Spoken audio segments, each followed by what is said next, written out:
Clip number 197. اس clip میں آپ قرآن پاک کی سورہ نساء کی آیت نمبر 84 سے 86 کی تلاوت، ترجمہ اور تفسیر قرآن صراط الجنان سنیں گے۔ بسم اللہ الرحمن الرحیم۔ ترجمہ: اللہ کے نام سے شروع جو نہایت مہربان رحمت والا ہے۔ فقاتل فی سبیل اللہ لا تکلف الا نفسك وحرض المؤمنین عسى الله ان يكف بأس الذين كفروا والله اشد بأسا واشد تنکیلا۔ ترجمہ: تو اے حبیب اللہ کی راہ میں جہاد کریں، آپ کو آپ کی طاقت سے زیادہ تکلیف نہیں دی جائے گی، اور مسلمانوں کو جہاد کی ترغیب دیتے رہو۔ ان قریب اللہ کافروں کی طاقت روک دے گا، اور اللہ کی طاقت سب سے زیادہ مضبوط ہے، اور اس کا عذاب سب سے زیادہ شدید ہے۔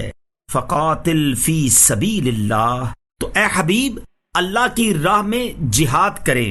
اس آیت کا شان نزول یہ ہے کہ بدر صغرا، چھوٹا غزوہ بدر، اس کی جنگ جو ابو سفیان سے طے تھی، جب اس کا وقت آ پہنچا تو سرکار عالی وقار صلی اللہ تعالی علیہ وسلم نے وہاں جانے کے لیے لوگوں کو دعوت دی۔ بعض لوگوں پر یہ گراں ہوا تو اللہ تعالیٰ نے یہ آیت نازل فرمائی اور اپنے حبیب علیہ الصلوۃ والسلام کو حکم دیا کہ آپ جہاد نہ چھوڑیں، اگرچہ تنہا ہوں۔ اللہ عز و جل آپ کا ناصر و مددگار ہے، اللہ عز و جل کا وعدہ سچا ہے۔ یہ حکم پا کر رسول کریم علیہ الصلوۃ والسلام بدر صغرا کی جنگ کے لیے روانہ ہوئے، اور صرف 70 سوار ہمراہ تھے۔ چنانچہ فرمایا گیا کہ آپ جہاد کے لیے جائیں، اور آپ کو آپ کی طاقت سے زیادہ تکلیف نہیں دی جائے گی، خواہ کوئی آپ کا ساتھ دے یا نہ دے، اور اگرچہ آپ اکیلے رہ جائیں، ہاں مسلمانوں کو جہاد کی ترغیب دو اور بس۔ پھر اللہ عز و جل نے فرمایا کہ اللہ کریم کافروں کی سختی کو روک دے گا۔ چنانچہ ایسا ہی ہوا کہ مسلمانوں کے اس چھوٹے سے لشکر سے کفار ایسے مروب ہوئے کہ وہ مسلمانوں کے مقابلے میں میدان میں نہ آ سکے۔ سید المرسلین صلی اللہ تعالی علیہ وسلم کی شجاعت۔ اس آیت سے ثابت ہوا کہ تاجدار مدینہ صلی اللہ تعالی علیہ وسلم شجاعت میں سب سے اعلیٰ ہیں کہ آپ کو تنہا کفار کے مقابل تشریف لے جانے کا حکم ہوا اور آپ آمادہ ہو گئے۔ حضرت انس بن مالک رضی اللہ تعالیٰ عنہ فرماتے ہیں، حبیب خدا صلی اللہ تعالی علیہ وسلم تمام لوگوں سے زیادہ شجاع اور بہادر تھے۔ حضرت عبداللہ ابن عمر رضی اللہ تعالیٰ عنہ فرماتے ہیں، میں نے نبی کریم علیہ الصلوۃ والسلام سے زیادہ بہادر اور طاقتور، سخی اور پسندیدہ کسی کو نہیں دیکھا۔ حضور پر نور علیہ الصلوۃ والسلام کی بے مثل شجاعت و بہادری کا یہ عالم تھا کہ حضرت علی المرتضیٰ کرم اللہ تعالی وجہ الکریم جیسے بہادر صحابی کا یہ قول ہے، جب لڑائی خوب گرم ہو جاتی تھی اور جنگ کی شدت دیکھ کر بڑے بڑے بہادروں کی آنکھیں پتھرا کر سرخ پر جایا کرتی تھیں، اس وقت ہم لوگ نبی اکرم صلی اللہ تعالی علیہ وسلم کے پہلو میں کھڑے ہو کر اپنا بچاؤ کرتے تھے، اور آپ علیہ الصلوۃ والسلام ہم سب لوگوں سے زیادہ آگے بڑھ کر اور دشمنوں کے بالکل قریب پہنچ کر جنگ فرماتے تھے، اور ہم لوگوں میں سب سے زیادہ بہادر وہ شخص شمار کیا جاتا تھا جو جنگ میں سید المرسلین صلی اللہ تعالی علیہ وسلم کے قریب رہ کر دشمنوں سے لڑتا تھا۔ غزوہ حنین کے دن جب ابتداءً مسلمان کفار کے حملے کی تاب نہ لاتے ہوئے میدان جنگ سے فرار ہوئے، تو ایسے نازک وقت میں بھی نبی کریم علیہ الصلوۃ والسلام ایک قدم بھی پیچھے نہیں ہٹے، بلکہ اپنے سفید خچر پر سوار دشمنوں کی جانب پیش قدمی فرماتے رہے۔ غزوہ احزاب کے موقع پر خندق کھودتے ہوئے ایک ایسی چٹان ظاہر ہوئی جو کسی سے نہ ٹوٹ سکی۔ سرکار کائنات علیہ الصلوۃ والسلام کے وار سے وہ چٹان پارا پارا ہو گئی۔ ایک رات اہل مدینہ ایک خوفناک آواز سن کر دہشت زدہ ہو گئے، تو اس آواز کی سمت سب سے پہلے حضور علیہ الصلوۃ والسلام تشریف لے گئے۔ اعلیٰ حضرت رحمت اللہ تعالی فرماتے ہیں، تم ہو حفیظ و مغیث، کیا ہے وہ دشمن خبیث، تم ہو تو پھر خوف کیا، تم پہ کروڑوں درود۔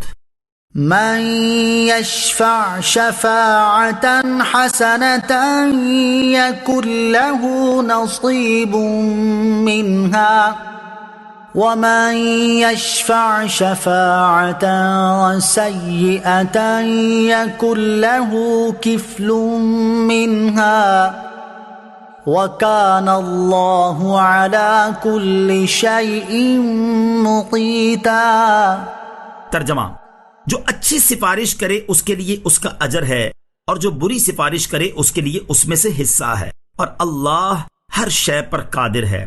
من یشفع شفاعتا حسنہ، جو اچھی سفارش کرے۔ اچھی سفارش وہ ہے جس میں کسی کو جائز نفع پہنچایا جائے یا تکلیف سے بچایا جائے، اس پر ثواب ہے۔ جیسے کوئی نوکری کا واقعی مستحق ہے اور کسی دوسرے کی حق تلفی نہیں ہو رہی تو سفارش کرنا جائز ہے، یا کوئی مظلوم ہے اور پولیس سے انصاف دلوانے میں مدد کے لیے سفارش کی جائے۔ بری سفارش وہ ہے جس میں غلط سفارش کی جائے، ظالم کو غلط طریقے سے بچایا جائے یا کسی کی حق تلفی کی جائے، جیسے کسی غیر مستحق کو نوکری دلانے کے لیے سفارش کی جائے یا کسی کو شراب یا سنیما کے لائسنس دلوانے کے لیے سفارش کی جائے، یہ حرام ہے۔ وَإِذَا حُيِّيتُم بِتَحِيَّةٍ فَحَيُّوا بِأَحْسَنَ مِنْهَا أَوْ رُدُّوهَا إِنَّ اللَّهَ كَانَ عَلَى كُلِّ شَيْءٍ حَسِيبًا۔ ترجمہ، اور جب تمہیں کسی لفظ سے سلام کیا جائے تو تم اس سے بہتر لفظ سے جواب دو یا وہی الفاظ کہہ دو، بے شک اللہ ہر چیز پر حساب لینے والا ہے۔ وَإِذَا حُيِّيتُم بِتَحِيَّةٍ، اور جب تمہیں کسی لفظ سے سلام کیا جائے۔ اسلام سے پہلے اہل عرب کی عادت یہ تھی کہ جب وہ ایک دوسرے سے ملتے تو کہتے حیاک اللہ، یعنی اللہ تعالیٰ تجھے زندہ رکھے، اور جب دین اسلام آیا تو اس میں اس کلمے کو سلام سے تبدیل کر دیا گیا، اور یہ کلمہ حیاک اللہ کے مقابلے میں زیادہ کامل ہے، کیونکہ جو شخص سلامت ہوگا تو وہ لازمی طور پر زندہ ہوگا، اور صرف زندہ شخص سلامت نہیں ہو سکتا کیونکہ اس کی زندگی مصیبتوں اور آفات سے ملی ہوئی ہے۔